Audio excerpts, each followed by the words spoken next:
Oracle Arms, or OA Defense 2311, is basically the Cybertruck of the 2011 world. And not just because its graduated tri-top slide work kind of mimics the lines of a Cybertruck, but it rethinks what a duty-grade single-action-only firearm should be.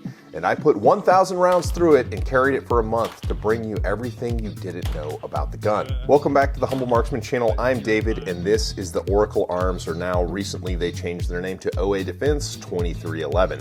If you haven't seen it already, I've done a first shots video with this that has a bunch of other information about this gun. So if you're interested in these, I highly recommend you watch that video as well, as this is meant to be new information, not just kind of carrying on what the website says about the thing. This video is going to tell you what it's like to live with the gun and why the designers of the 2311 really rethought what it is to be a single action only duty gun. But first, a quick reminder, YouTube's up to its silly nonsense, so please validate that you are still subscribed to the channel. If you guys followed me on Rumble, this wouldn't be an issue, but here we are. And as a full disclosure, guys, this was sent to me by the OA Defense team to do kind of a deeper dive and kind of explore what the gun is like. So now you know. But to kick this thing off, why should you never trust a cross-eyed teacher that can't control their pupils? That dad joke was submitted by a subscriber, so if you don't like it, bug him. All right, so there's a number of things about the 2311 that are super intelligent, but much like the Tesla Cybertruck, they basically took the design and kind of left behind what the preconceived notions of a single action only 2011 style pistol had to be, to do something that they thought made more sense. The first thing that is kind of more intelligent about this gun, and I mentioned it already, is this kind of graduated tri-top design. You can see that there's one cut kind of at the top of the slide, and then there's another cut that kind of tapers the slide profile down. It does a couple things. It makes it easier to find your holster with when you're trying to holster the gun, but also it tapers it down at the top, so when you manipulate from the front of the gun, it actually is much easier. So the slide serrations don't have to be the super aggressive deep serrations, but they're highly usable because you're able to get more strength out of the pinching because it is so much narrower up at the top. That was something I didn't fully appreciate about the gun until I shot it in a match and had to do some unloaded starts. Part of the reason they're able to do that is because they abandoned the traditional bull barrel that you find in these 2011 style guns and used more like a CZ standard profile barrel, so they're able to taper down the front of the slide in a way that allows you to do stuff like that. And that does a couple things. This gun is really stable shooting at speed. I'm putting the slow-mo footage on the screen right now.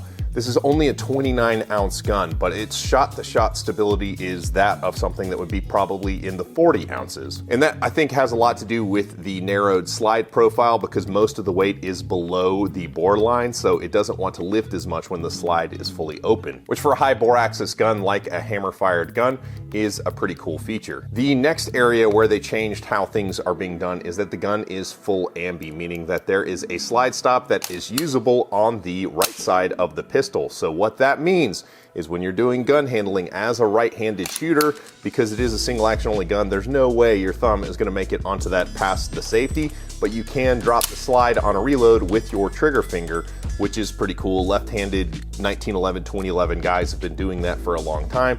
Now right-handed people can do that as well. However, when I shot this in the match, I did it exactly 0 times despite wanting to, so it is a skill that you have to develop before it becomes something that is automatic, but this gun gives you the ability to do that. The next bit is that the quality when you open the package that this gun comes in is higher than any other gun I think that I've experienced. The early models of the guns are coming with 5 magazines, which is really cool.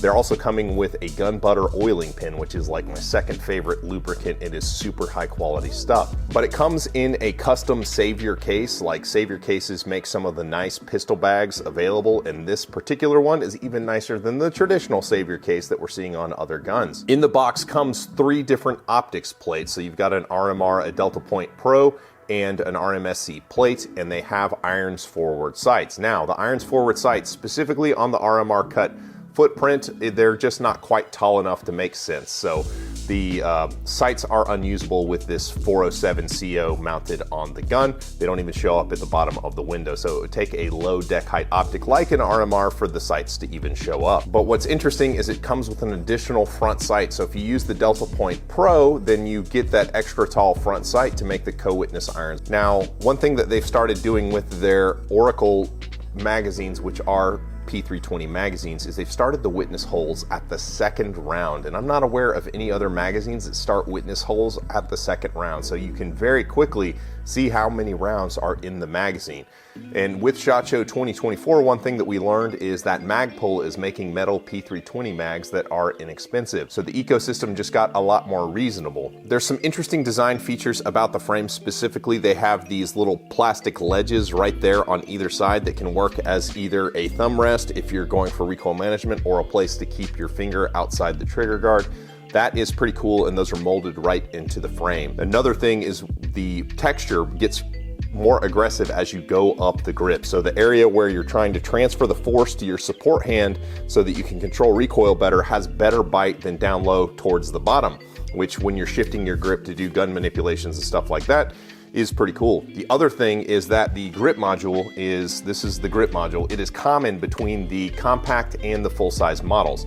So what ends up completing the grip is this magwell right here down at the bottom, which a lot of people are having heartburn based around the design. But I kind of like the magwell because it makes it feel like it is a metal gun. It doesn't feel like a polymer gun because you have this massive aluminum magwell that completes the grip. In SHOT Show 2024, I got to shoot the 4-inch slide with the full-size grip on it, and that gun is amazing to shoot. If I got to do this all over again, I probably would have picked the compact with the full-size magwell, and that would have been my preferred setup for this. Having shot the guns side by side, the other thing that is different is the safeties on the 5-inch gun are much bigger. The safeties on the 4-inch gun are much more compact and much more concealed carry friendly, so that's another consideration if you're evaluating the guns. The other big feature is that it has an external extractor. Now, one thing about 2011s is they have an internal extractor usually, and that ends up being a little bit fussy and needing to be tuned after every so often. With the external extractor, it just gets excellent purchase on the case rim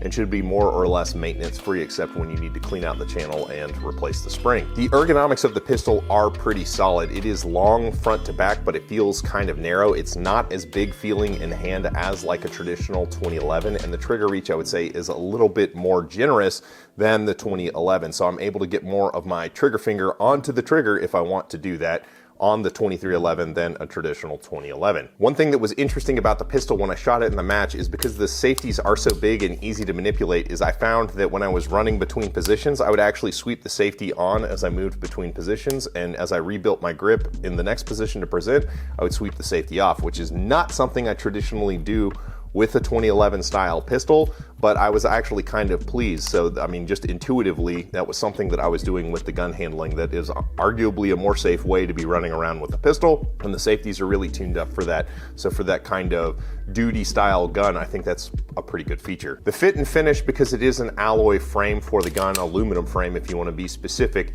is not like a Gunsmith Fit 2011. You can kind of hear the rocking there.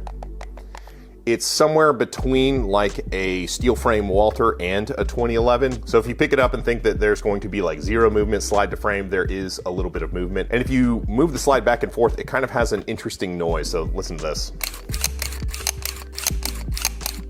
I think the fit of the gun is excellent. I just want to manage your expectations or if you get one of these in hand. The trigger is intentionally a duty weighted trigger, and mine pulls at 4.5 pounds with a Lyman digital scale. So if you get on the trigger, there's almost no take up. Like you're on a hard wall right there, you put about 4.5 pounds of pressure, and then there's only a slight amount of over travel, and then the reset is very short. Now, it doesn't force your finger forward just like a 2011 style trigger, so you're gonna have to kind of do the trigger slap feathering kind of thing. So there is no assisted reset in the trigger. Because the gun is only 29 ounces, I would have preferred it to be about a 3-pound trigger, but I understand what they're targeting with this style gun, so it makes sense for the way it came. The magwell is not going to take all your extended base pad magazines. It does take the 6 hour, like 21 round magazines. It does take those, but I have Henning Shop P320 magazines that do not lock in with the magwell. I wish I had more different base pads to try, but the Hennings don't work in this magwell. The accuracy of the gun is what you would expect. Now, I do need to talk about my customer service experience, because when I got the gun, there was something wrong with the barrel crown. So when I would shoot at 15 and 25 yards, it would put up like 8-inch to 11-inch groups. It wasn't great. Like there would be 6 shots out of 10 that would be 2-3 inches looking good, and then there would be flyers fingers that were kind of uncontrolled, spreading it out, and that's off a rest. So I contacted the customer service through the website. I didn't use any cringy influencer, connections or whatever, just went through the standard process. They wanted the gun back. They bench rested the gun. They found something on the barrel crown that they fixed, and then they put it in a ransom rest and sent back 5 targets, and they made me accept the accuracy coming out of the gun from the ransom rest to say that yes, this is better. And I'm happy to report when I got it back, it groups phenomenally, exactly like you would expect a gun of this price point to group. So they did a great job with that, and their customer service is excellent. Now, right there in the bag, there's a card that comes with it that says that there is a 100-round break-in period. And what I found is that the magazines and the gun do kind of need to break in, and it's not a big deal. It's if you have the slide locked open, you put a full mag in and you drop the slide via slide lock, the round will kind of hang up on the feed ramp. And well within, I would say, probably 3 magazines, that issue resolved itself as the gun was kind of getting fire fit together. But it's just something to be aware of, that there was a slight break-in, but in my mind, it was completely acceptable. Testing this gun out with ammo, I tried a bunch of different ammo. I'm reading from a list now. I had Federal Bulk Pack 115s, Igman 124s, Winchester White Box 147s, did a box of 50 Fiocchi Defensive Dynamic hollow points, and a box of the Hornady Critical Duty 135 grain plus Ps. And other than the initial break-in that we discussed, there were no issues whatsoever with all of it. In fact, it throws brass pretty uniformly regardless of the load, so the extractor setup is working brilliantly. But beyond that 100-round break-in, one thing I did notice is that after about 400 rounds through the gun, like, everything was really gelling and put together. Like, when I first picked up the gun, I didn't like it as much as when I first shot it at TriggerCon, because the guns that we were shooting there were very well broke in. At about 400 rounds, everything really took a set, and the gun became really, really nice to shoot, to the point where I was grinning ear to ear at the match I shot this at, because the gun, it just handles really, really well, and the accuracy was very good. Geometry of the grip is so squared away that there was a lot of distant shots. They had a bunch of 15 and 20 yard mini poppers, and I only had 1 makeup on steel for the day, and that was pretty good. Like, a lot of times people remarked about how close together my shots were on the target when shooting it dynamically, so that's all to the good. So at about that 400 round mark, the gun absolutely sings when you put the hammer down, so that was absolutely excellent. But when I really began to appreciate what the gun's mission is when I mounted a weapon mounted light to the gun. I was wondering why it was a 4.5 inch pistol, but you can see that this X300 is more or less flush with the end of the muzzle